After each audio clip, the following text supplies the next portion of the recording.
ಸ್ಥಾಪನೆ ಆಯ್ತಲ್ಲ, ಚಾಣಕ್ಯ ಮತ್ತು ಚಂದ್ರಗುಪ್ತ ಮೌರ್ಯ ಆ ಒಂದು ಕಾಲದಲ್ಲಿ ದಂಡೆತ್ತಿ ಬಂದಂತಹ ಅಲೆಕ್ಸಾಂಡರ್, ನಮಗೆ ಗೊತ್ತಿದೆ, ಅವನ ಗುರು ಅರಿಸ್ಟಾಟಲ್, 32 ವಯಸ್ಸಿಗೆ ಸಾಕಷ್ಟು ಸಾಧನೆಯನ್ನು ಮಾಡಿದಂಥ ಅಲೆಕ್ಸಾಂಡರ್ ಬೇರೆ ಬೇರೆ ದೇಶಗಳಿಗೆ ಹೋಗಿ ದಂಡಯಾತ್ರೆಯನ್ನು ಮಾಡಿ ಆ ದೇಶಗಳನ್ನು ಗೆದ್ದು ಬಂದು ಹೋಗ್ತಕ್ಕಂಥ ಸಂದರ್ಭದಲ್ಲಿ ತನ್ನ ಗುರುವಿಗೆ ಹೇಳಿ ಬರ್ತಿದ್ದಂತೆ.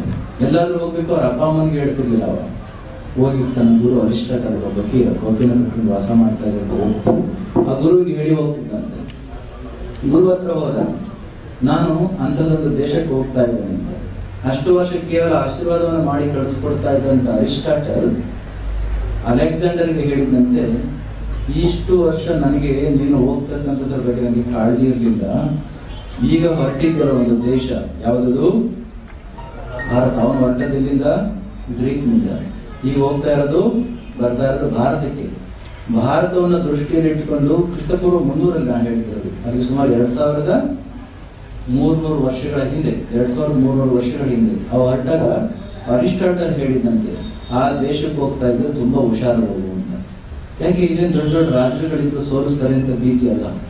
ಆ ದೇಶಕ್ಕೆ ಹೋಗ್ಬೇಕಾದ್ರೆ ತುಂಬಾ ಜೋಪಾನ ಹೋಗಿ ಅಪ್ಪಿದ್ದಕ್ಕೆ ನೀನಾದ್ರು ವಾಪಸ್ ಬಂದದ್ದೇ ಆದ್ರೆ, ಗುರುಗಳು ಅವತ್ತೇ ಹೇಳಿ ಕಳಿಸಿರ್ತಾರೆ, ಆ ದೇಶಕ್ಕೆ ಹೋಗಿ ನೀನು ವಾಪಸ್ಸು ಬಂದದ್ದೇ ಆದ್ರೆ ಬರ್ಬೇಕಾದ್ರೆ ಏನೇನೋ ತಗೊಂಡ್ ಬಾ ಅಂತ ಎಲ್ಲರೂ ಕೂಡ ಹೇಳ್ತಿರ್ತಾರೆ. ಜಲ ತಗೊಂಡ್ ಬಾ, ಆನಂತರ ಒಬ್ಬ ಸನ್ಯಾಸಿ ಹಿಡ್ಕೊಂಡ್ ಬಾ, ಇದೇನು ಹೇಳಿದ್ರು ಅಂತ. ಜೊತೆಗೆ ಅವ್ರು ಹೇಳಿ ಕಳಿಸಿದ್ರಂತೆ, ನನಗೆ ಗೊತ್ತಿದೆ ಅಲ್ಲಿ 4 ವೇದಗಳು, ಚತುರ್ವೇದಗಳು ಇದಾವೆ ಅಂತ ಕೇಳಿದ್ದೇನೆ, ಆ ವೇದಗಳನ್ನು ಕೂಡ ಎತ್ಕೊಂಡು ಬರ್ಬೇಕು ಅಂತ. ಈ ಜಗತ್ತಿನ ಭೌಗೋಳಿಕ ಪ್ರದೇಶವನ್ನೇ ಗೆಲ್ಲುವಂತವನಿಗೆ ಆ ನಾಡಿನಲ್ಲಿರ್ತಕ್ಕಂಥ ವೇದಗಳನ್ನ ಹೊತ್ಕೊಂಡು ಬರೋದೇನು ದೊಡ್ಡ ವಿಷಯ. ಇವತ್ತೇನು ವೇದ ಮಂತ್ರಗಳನ್ನ ಪಠಣ ಮಾಡ್ತಿರ್ಲಿಲ್ಲ, ಅದಕ್ಕೋಸ್ಕರ ಗುರುಗಳು ಹೇಳ್ಕೊಳ್ತಿದ್ರಂತ ವೇದಗಳನ್ನೆಲ್ಲ ಹೊತ್ಕೊಂಡು ಬಾ ಅಂತ. ಸರಿ ಆಯ್ತು ಅಂತ ಅವ್ರು ಬಂದು, ನಿಮ್ಗೆ ಆನಂತರ ಏನಾಯ್ತು ಅಂತ ಗೊತ್ತಿದೆ. ಆದ್ರೆ ಇಲ್ಲಿ ಹೇಳಿಕೆ ಹೊರಟಂತದ್ದು ಅವ್ರು ಮಾಡ್ತಾ ಇದ್ದಂಥದ್ದು ಪ್ರಿಯವಾಗಿ. ಇನ್ನೇನೋ ವಾಪಸ್ ಹೊರಡಬೇಕು, ಗುರುಗಳು ಹೇಳಿದ್ರು ಗಂಗಾಜಲ ಅದೇನು ಕಷ್ಟನಲ್ಲ, ಹೋದ ಎತ್ಕೊಂಡು ಒಬ್ಬ ಸನ್ಯಾಸಿ ಕರ್ಕೊಂಡು ಬರ್ಲಿಕ್ಕೆ ಅಂತ ಹೊರಟದ್ದು ನಿಮ್ಗೆ ಗೊತ್ತಿದೆ. ಆ ಸನ್ಯಾಸಿಯ ಜೊತೆಯ ಸಂಭಾಷಣೆಗೆ ಅಲೆಕ್ಸಾಂಡರ್ನ ಕಣ್ಣುಗಳನ್ನ ತರಿಸುತ್ತೆ. ಆ ಕಥೆ ಬೇಡ, ಆ ವಿಷಯದ ಬಗ್ಗೆ ಅವಶ್ಯಕತೆ ಅಂತ ಭಾವಿಸ್ತೇನೆ. ಈ ವೇದಗಳನ್ನ ತಗೊಂಡು ಹೋಗ್ಲಿಕ್ಕೆ ಅವನಿಗೆ ಒಂದು ಕರ್ತವ್ಯ ಇತ್ತು, ಗುರುಗಳ ಆದೇಶ ಇತ್ತು. ಅವತ್ತಿಗೆ ಎಲ್ಲ ವೇದಗಳು ಒಂದೇ ಕಡೆ ಸಿಗ್ತಕ್ಕಂಥ ಒಂದು ಸಂದರ್ಭ ತುಂಬಾ ಕಷ್ಟ ಇತ್ತು. ಒಂದು ವೇದ ಕಲ್ತಿರ್ತಕ್ಕಂಥವ್ರು ಕೆಲವು ಕಡೆ ಇರ್ತಿದ್ರು, ದ್ವಿವೇದಿಯಿಂದ 2 ವೇದಗಳನ್ನ ಕಲ್ತಂಥವನ್ನ ದ್ವಿವೇದಿ ಅಂತ ಕರೀತಿದ್ರು, ಕೆಲವು ಕಡೆ 3 ವೇದಗಳಿರ್ತಿದ್ವು, ತ್ರಿವೇದಿ ಅಂತ ಕರೀತಿದ್ರು, ಕೆಲವು ಕಡೆ 4 ವೇದಗಳು ಕೂಡ ಒಂದೇ ಕಡೆ ಇರ್ತಿದ್ವು, ಅವನ್ನ ಚತುರ್ವೇದಿ, ಋಗ್ವೇದ, ಯಜುರ್ವೇದ, ಸಾಮವೇದ ಮತ್ತು ಅಥರ್ವವೇದ. ಈ 4 ವೇದಗಳು ಒಂದೇ ಕಡೆ ಸಿಗ್ತಾ ಇರ್ತವೆ. ಎಲ್ಲಾದ್ರೂ ಒಂದು ಕಡೆ ಒಂದು ವೇದ ಸಿಕ್ಕಿದ್ರೆ ಇನ್ನೊಂದು ಸಿಗ್ತಾ ಇರ್ತದೆ.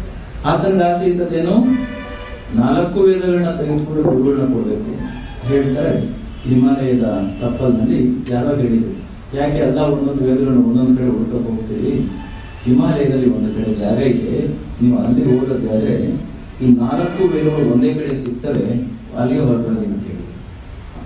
ಅಲೆಕ್ಸಾಂಡರ್ ಹೋದ, ಸಂಜೆ ಆಯಿತು, ಈ ರೀತಿ ಇದನ್ನ ಮಾಡ್ತಾ ಕೊಡ್ತಿದ್ರು.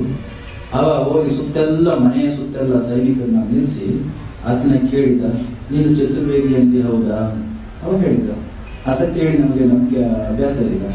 ಅವ್ರು ಹೇಳಿದ್ರು, ಹೌದು, ನಾವು ನನ್ನ ಹತ್ರ 4 ವೇದಗಳಿದ್ದಾರೆ, 4 ವೇದಗಳಲ್ಲಿ ಪಾರಂಗತ್ಯವನ್ನು ಕೂಡ ಪಡ್ಕೊಂಡಿದ್ದೇನೆ ಅಂತ. ಹಾಗೆ ನನಗೆ ಕೊಡುತ್ತೆ.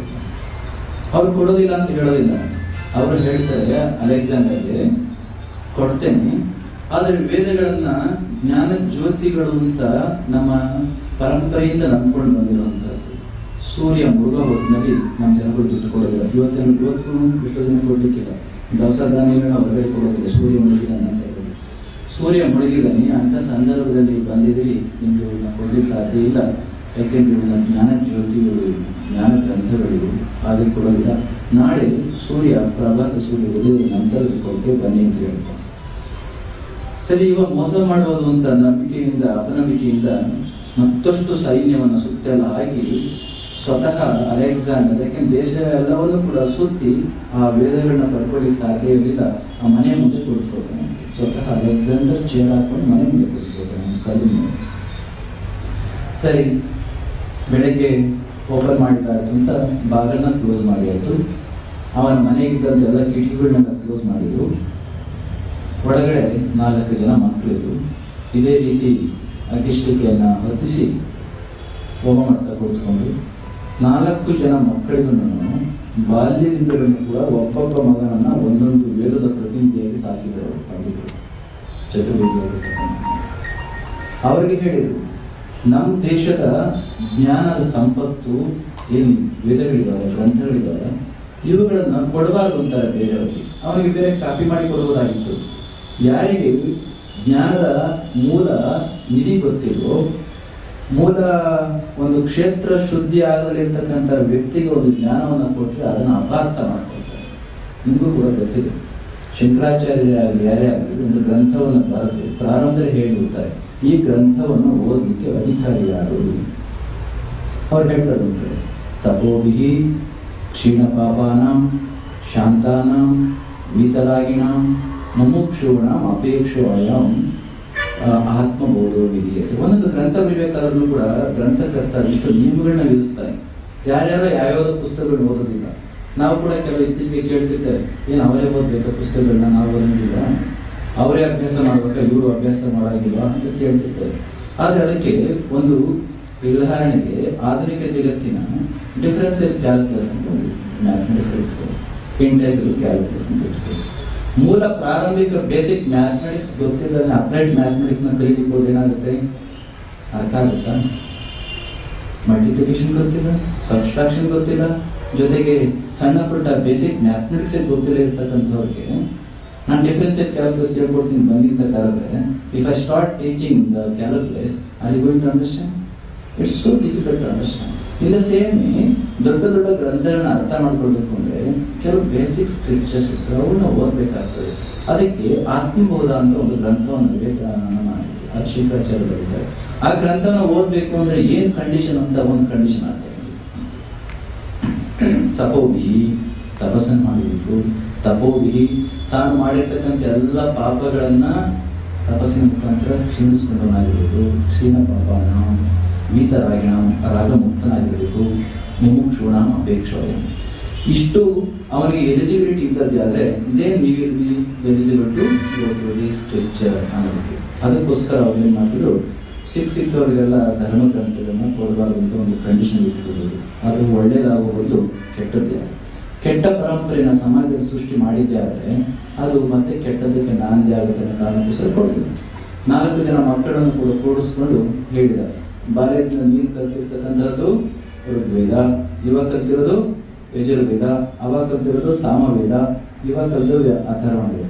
ಈ 4 ವೇದಗಳನ್ನ ಒಂದೊಂದೇ ಅಷ್ಟೂ ವೇದಗಳನ್ನ ರಾತ್ರಿ ಪೂರ್ಣ ಕೊನೆಯ ಬಾರಿಯ ಗ್ರಂಥವನ್ನೆಲ್ಲವನ್ನು ಕೂಡ ಪರ್ಫೆಕ್ಟ್ ಮಾಡಿ ಒಂದೊಂದನ್ನು ಕೂಡ ತೆಗೆದು ಆ ಗ್ರಂಥವನ್ನ ಅಗಸ್ಟಿಗೆ ಅರ್ಪಿಸ್ತಾರೆ.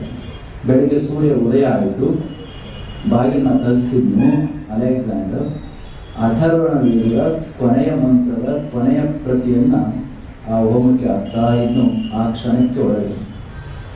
ನಿನ್ನೆ ರಾತ್ರಿ ತೋರಿಸಿದಿಲ್ಲ 4 ವೇದಗಳು, ಅವರು ತೋರಿಸಿದ್ರು, ಗ್ರಂಥಗಳನ್ನ ತೋರಿಸಿದ್ರು. ಈಗ ಅವು ಎಲ್ಲಿದ್ದಾರೆ? ಆ 4 ವೇದಗಳನ್ನ ಕೊಡು ಅಂತ ಕೇಳ್ತಾನೆ.